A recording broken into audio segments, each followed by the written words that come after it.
O Caibalion, capítulo 5. O universo mental. O universo é mental. Ele está dentro da mente do todo. O Caibalion. O todo é espírito. Mas o que é espírito? Esta pergunta não pode ser respondida porque a sua definição seria praticamente a do todo, que não pode ser explicado e nem definido. Espírito é um simples nome que os homens dão às suas mais elevadas concepções da infinitamente vivente. Esta palavra significa essência real, significa mente vivente, tão superior à vida e à mente tais quais as conhecemos, quanto estas últimas são superiores à energia mecânica e à matéria. O espírito é superior ao nosso entendimento, e só empregamos este termo para podermos falar do todo, do juízo dos pensadores e inteligentes. Estamos justificados falando do espírito como infinitamente vivente, e reconhecendo que não podemos compreendê-la, quer raciocinando sobre ela, quer estudando a matéria na sua totalidade. Façamos agora uma consideração sobre a natureza do universo, quer do seu todo, quer nas suas partes. Que é o universo? Dissemos que nada há fora do todo. Então, o universo é o todo?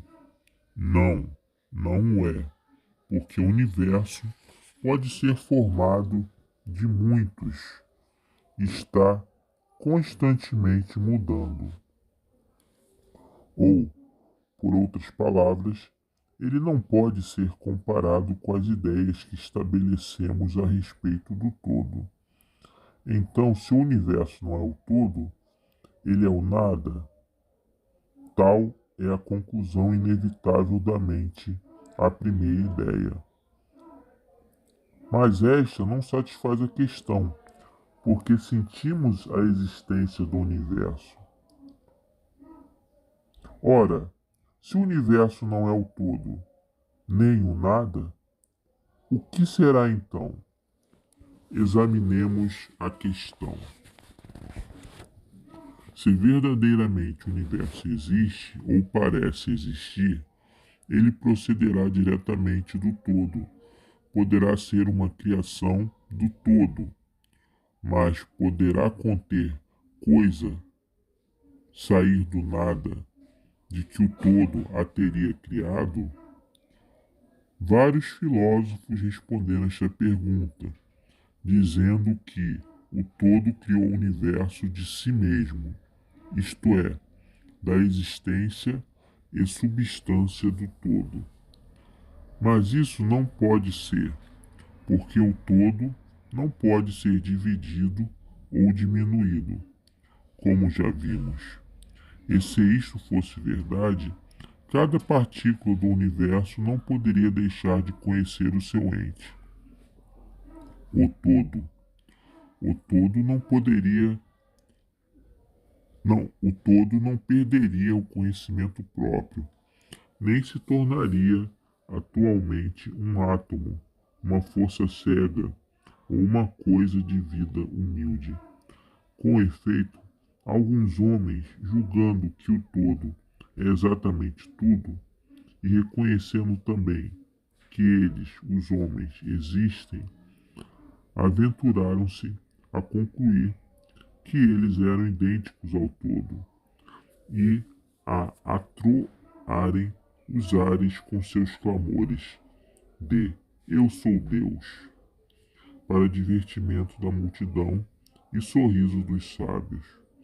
O clamor do corpúsculo que dissesse "Eu sou homem" seria mais modesto em comparação. Mas que é isso, pois, o universo, se não for o todo separando em si mesmo em fragmentos? Que outra coisa poderá ser? De que coisa poderá ser feito? Esta é a grande questão. Examinemo-la bem, reconhecendo que o princípio de correspondência, vide a primeira lição, vem em nosso auxílio aqui. O velho axioma hermético: o que está em cima é como o que está embaixo. Pode ser empregado com êxito nesse ponto, permitindo-nos fazer uma rápida hipótese sobre os planos elevados, examinando-os em nós mesmos. O princípio de correspondência aplica-se a este como a outros problemas. Vejamos, pois, no seu próprio plano de existência, como cria o homem. Primeiramente, ele pode criar fazendo alguma coisa de materiais exteriores. Mas assim não pode ser, porque não há materiais exteriores ao todo com os quais ele possa criar. Em segundo lugar, o homem procria ou reproduz a sua espécie pelo processo de geração, que é a própria multiplicação por meio da transformação de uma parte de sua substância na sua prole. Mas assim também não pode ser, porque o todo não pode transferir ou subtrair uma parte de si mesmo, assim como reproduzir ou multiplicar a si mesmo.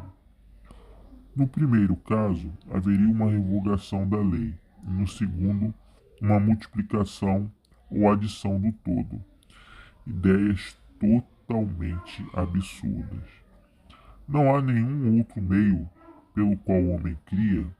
Sim, há.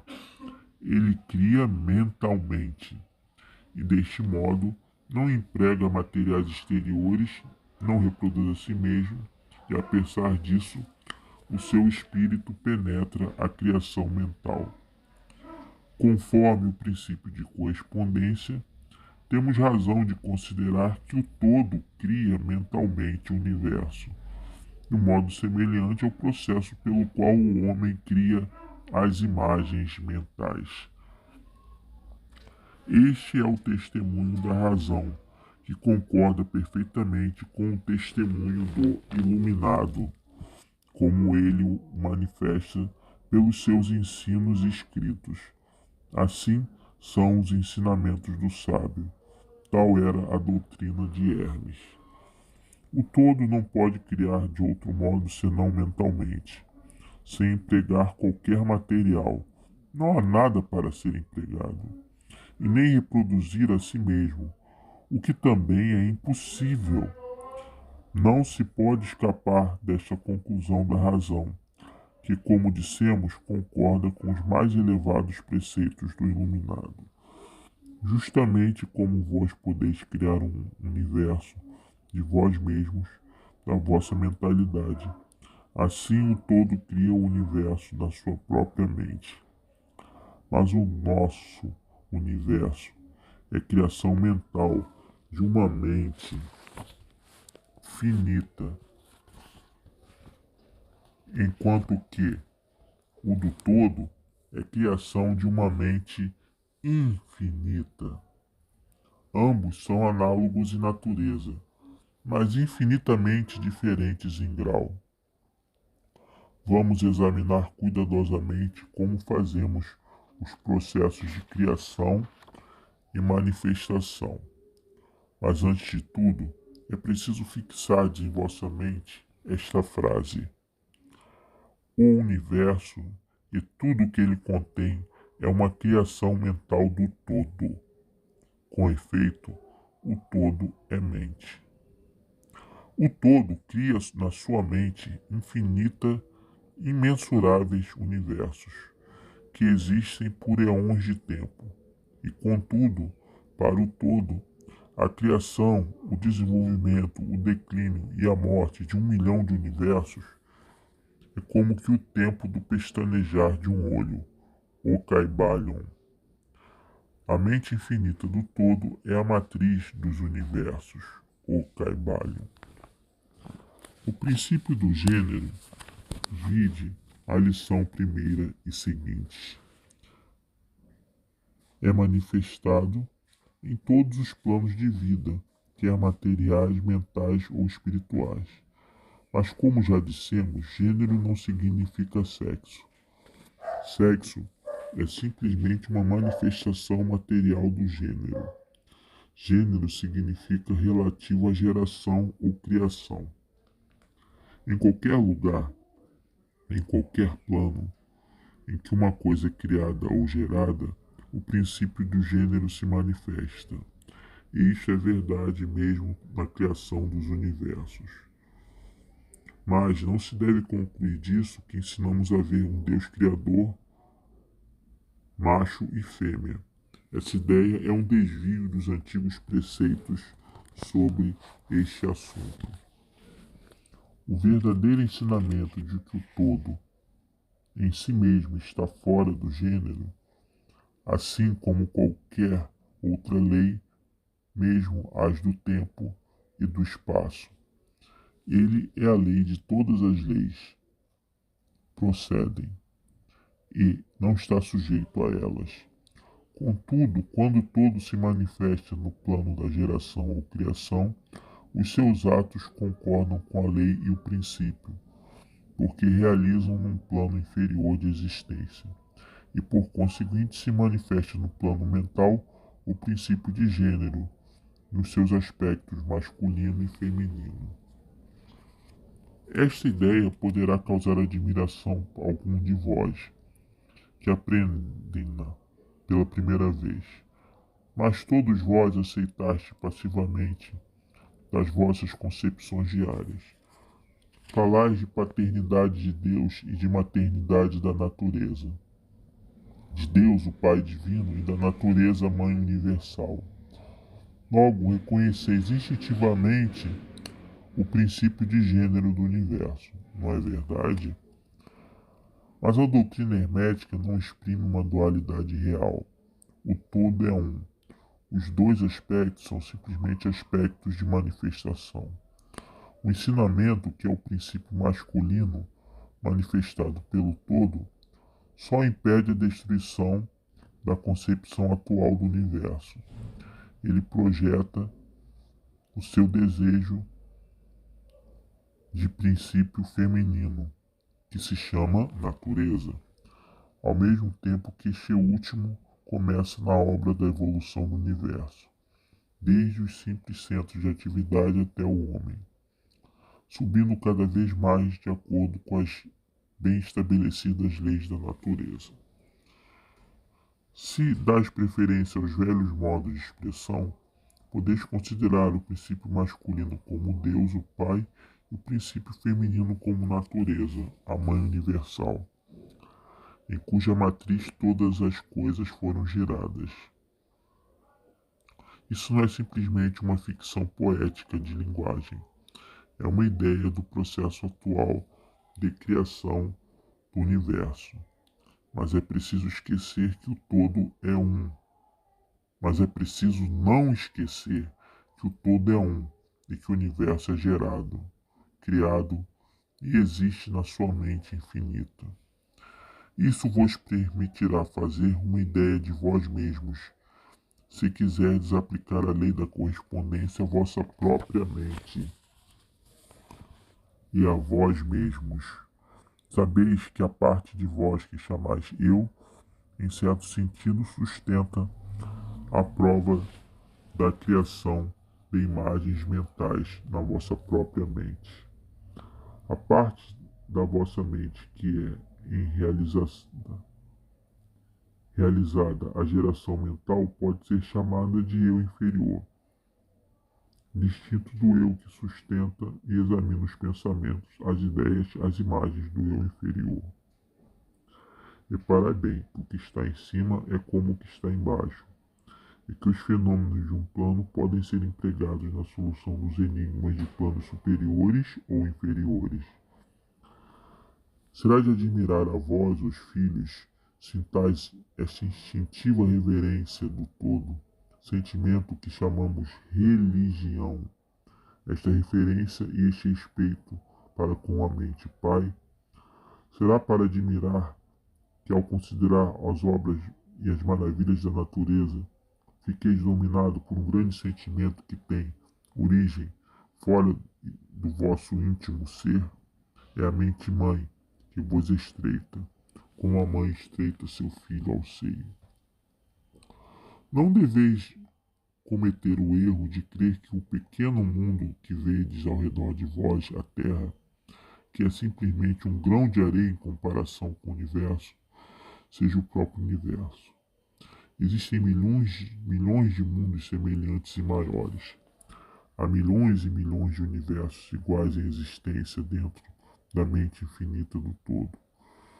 E mesmo no vosso pequeno sistema solar, há regiões e planos de vida mais elevados que os vossos, e entes em comparação aos quais míseros mortais somos como as viscosas formas viventes que habitam no fundo do oceano comparadas ao homem. Há entes com poderes e atributos superiores aos que o homem sonhou ser possuído pelos deuses.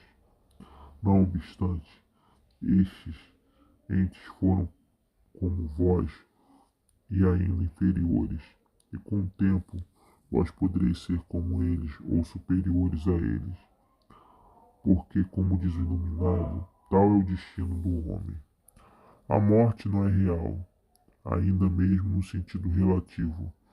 Ela é simplesmente o nascimento a uma nova vida, e continuareis a ir sempre de planos elevados de vida a outros mais elevados, por éons e éons de tempo. O universo é a vossa habitação, e estudareis nos mais distantes acessos do fim do tempo. Residis na mente infinita do todo, e as vossas potencialidades e oportunidades são infinitas. Mas somente o tempo e no espaço, e no fim do grande ciclo de aonde o todo recolherá em si mesmo todas as suas criações. Porém, vós continuareis alegremente a vossa jornada, porque então querereis preparar-vos para conhecer a verdade total da existência em unidade com o todo.